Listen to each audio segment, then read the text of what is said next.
안녕하세요. 하루를 마무리하는 자기 성찰의 이야기, 지금부터 3가지 이야기를 들려드리겠습니다. 첫 번째 이야기, 제목 운과 복. 우리는 살다 보면 가끔 이런 생각을 하게 됩니다. 저 사람은 정말 운이 좋아. 혹은 저 사람은 복이 터졌네 라고요. 하지만 운과 복, 과연 그렇게 단순할까요? 태어날 때 우리는 마치 카드게임의 초기패를 받는 것 같습니다.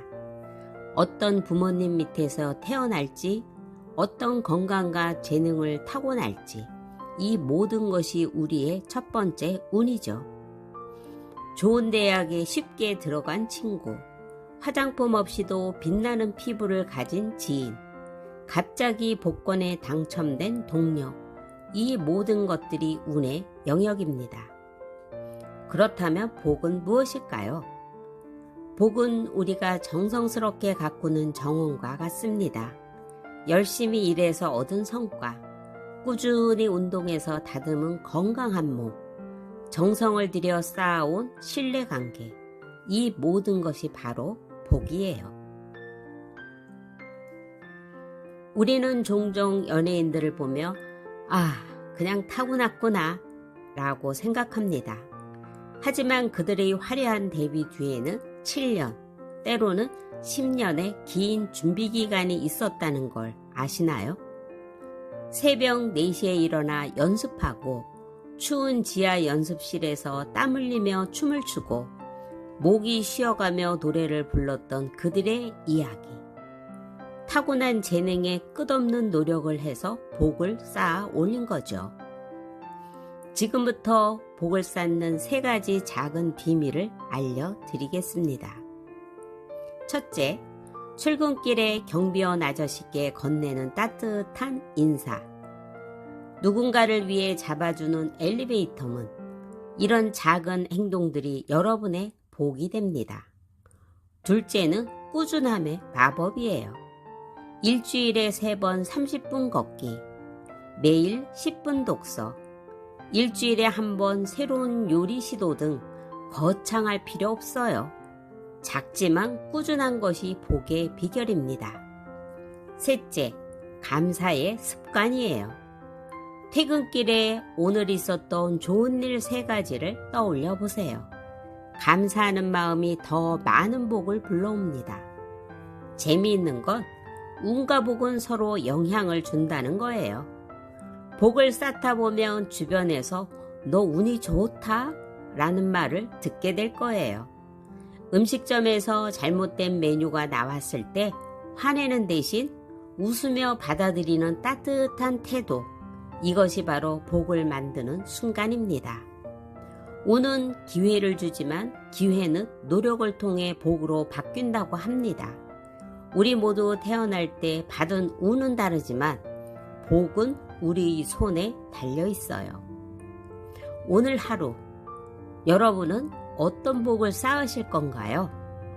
작은 미소 하나, 따뜻한 말 한마디가 여러분의 복통장에 쌓이고 있답니다. 오늘도 행복한 하루 보내세요. 여러분의 복통장이 가득 채워지기를 진심으로 바랍니다. 두 번째 이야기, 제목, 삶의 미묘한 패턴들. 왜 하필 나한테 이런 일이 생기는 거지? 누구나 한 번쯤 이런 한숨이 절로 나오는 순간을 겪어봤을 거예요. 옆자리 동료는 어느새 승진해 있고, 밤새 준비한 프로젝트는 물거품이 되고, 정성껏 물 주던 반려식물마저 당신을 배신하듯 시들어갈 때, 그럴 때 인생은 살짝 웃으며 속삭이죠. 우연이라고? 아니야. 이건 네가 지금까지 걸어온 길의 자연스러운 연장선이야. 재밌는 건 우리 삶에 찾아오는 문제들이 마치 단골 손님처럼 비슷한 얼굴로 계속 찾아온다는 거예요.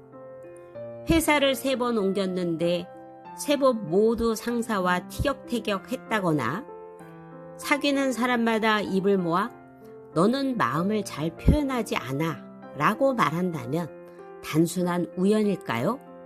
글쎄요. 인생의 바퀴는 솔직하게 말해줍니다.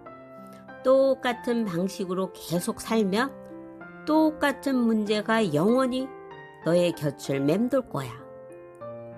혹시 그 모든 상사들이 문제였던 게 아니라 내가 권위에 대응하는 방식에 뭔가 있는 건 아닐까?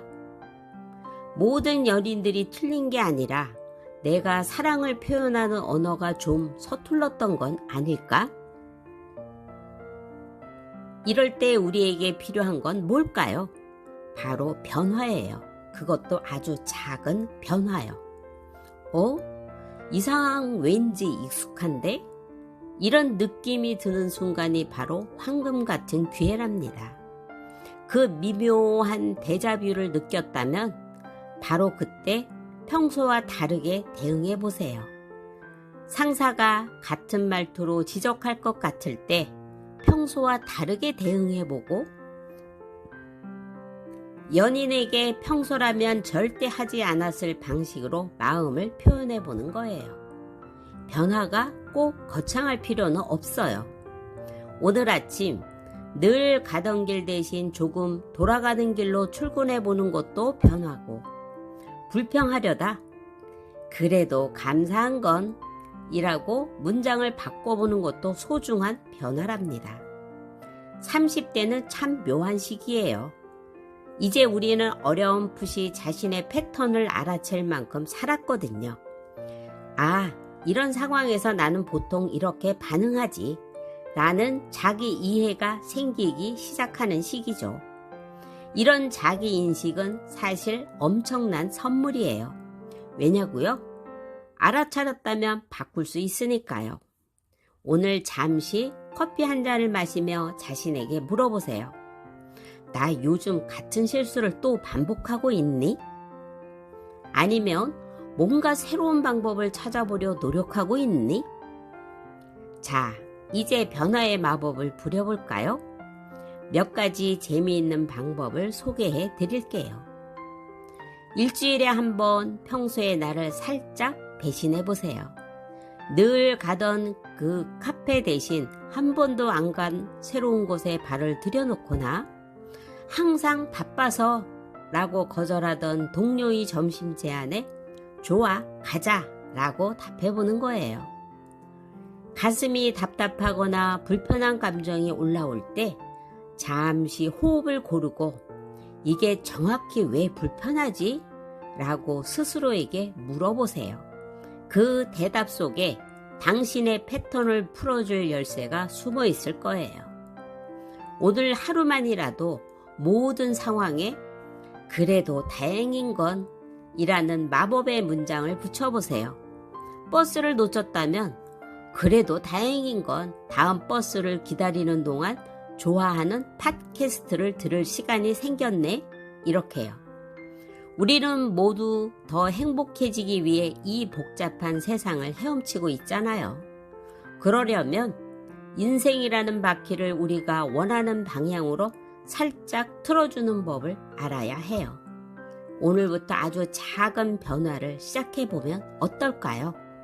그 작은 변화들이 모여 어느새 당신의 인생을 완전히 다른 풍경으로 물들일 테니까요. 지금 이 순간부터 당신의 새로운 챕터가 시작됩니다. 세 번째 이야기, 제목, 이름값, 우리 사회의 숨은 권력. 이름값, 이 표현 일상에서 많이 쓰지만 깊게 생각해 본 적은 없었는데요. 이건 그냥 단어가 아니라 우리 사회 곳곳에 숨어 있는 대단한 힘을 갖고 있는 상징이에요. 개인, 회사, 브랜드, 심지어 직업이나 학교까지 다 이름값으로 평가받고 있지요. 쟤는 진짜 이름값 한다. 이런 말 들은 적 있죠? 이름에 걸맞은 실력이나 결과를 보여줄 때 쓰는 표현이에요. 반대로 저 회사 요즘 이름값 못한다. 이 말은 기대에 훨씬 못 미쳤을 때 나오는 평가죠. 예를 들어 서울대에 나왔다고 다 잘할 수 있는 건 아니잖아요. 그런데도 불구하고 만약 실망스러운 모습을 보이면 서울대 나왔다면서 이름값 못하네? 이런 평가를 받게 됩니다. 우리 사회 속 이름값은 여러 가지의 모습이 있어요. 첫째, 사람의 이름값. 이거 진짜 무시 못해요. 어떤 학교 나왔는지, 어디서 일했는지가 그 사람의 가치를 결정하는 경우가 너무 많아요. 스카이 출신이래. 이 한마디가 면접에서, 소개팅에서, 심지어 친구 모임에서도 엄청난 영향력을 발휘하죠. 이력서 한 장에 담긴 이름값이 당신의 앞길을 바꿀 수 있습니다. 둘째, 이름 자체의 의미. 아기 이름 짓는 거 대단히 중요하게 생각하죠? 우리 부모님들 정말 열심히 고민하시잖아요. 한자 뜻부터 사주, 심지어 장명소까지 찾아가면서 좋은 이름을 찾으려고 해요. 왜냐고요? 이름이 그 아이의 운명을 좌우한다고 믿기 때문이에요. 이름은 단순한 호칭이 아니라 그 사람의 인생 방향을 담은 나침판 같은 거예요. 셋째, 브랜드의 이름값. 이거 삼성이야 라는 말 한마디면 뭐가 달라질까요? 품질에 대한 기대치가 확 올라가죠? 대기업 제품은 비싸도 잘 팔리는 이유가 바로 이 이름값 때문이에요. 하지만 한번 신뢰를 잃으면 와, 정말 회복하기 힘들어요. 브랜드의 이름값은 수십 년 쌓아도 하루 만에 무너질 수 있어요. 그만큼 강력하고 또 위험한 거죠. 넷째, 직업과 학교의 이름값. 의사라는데 뭐가 걱정이야? 이런 말 많이 하죠? 특정 직업이나 학교는 그 자체로 신뢰를 주는 강력한 이름값을 가지고 있어요. 사람들은 당신의 능력보다 당신의 타이틀을 먼저 믿습니다. 이게 현실이에요. 그런데 이 이름값은 양날의 검이에요. 좋은 이름값은 기회의 문을 열어주지만 그만큼 엄청난 부담으로 작용하기도 해요. 너 그 회사 다닌다며? 이 정도는 할 줄 알았지. 이런 기대와 압박이 따라오죠. 회사나 브랜드도 마찬가지예요. 한 번의 실수가 수십 년 쌓아온 이름값을 무너뜨릴 수 있어요. 이름값은 축복이자 저주예요. 기회를 주지만 동시에 자유를 빼앗기도 하죠. 또 이름값만 보고 사람을 판단하는 문화는 진짜 능력 있는 사람들이 기회를 얻지 못하는 불평등을 만들어내기도 해요. 이처럼 이름값은 우리 사회에서 정말 중요한 신뢰의 척도입니다. 하지만 그냥 이름값만 쫓다 보면 진짜 가치를 놓칠 수 있어요. 진짜 중요한 건 이름값이 아니라 그 이름에 걸맞는 진짜 실력과 가치를 만들어가는 노력이에요. 이름값을 쫓는 것보다 이름값을 만들어가는 사람이 되는 게 더 멋지지 않을까요? 오늘의 이야기는 여기서 마무리하겠습니다.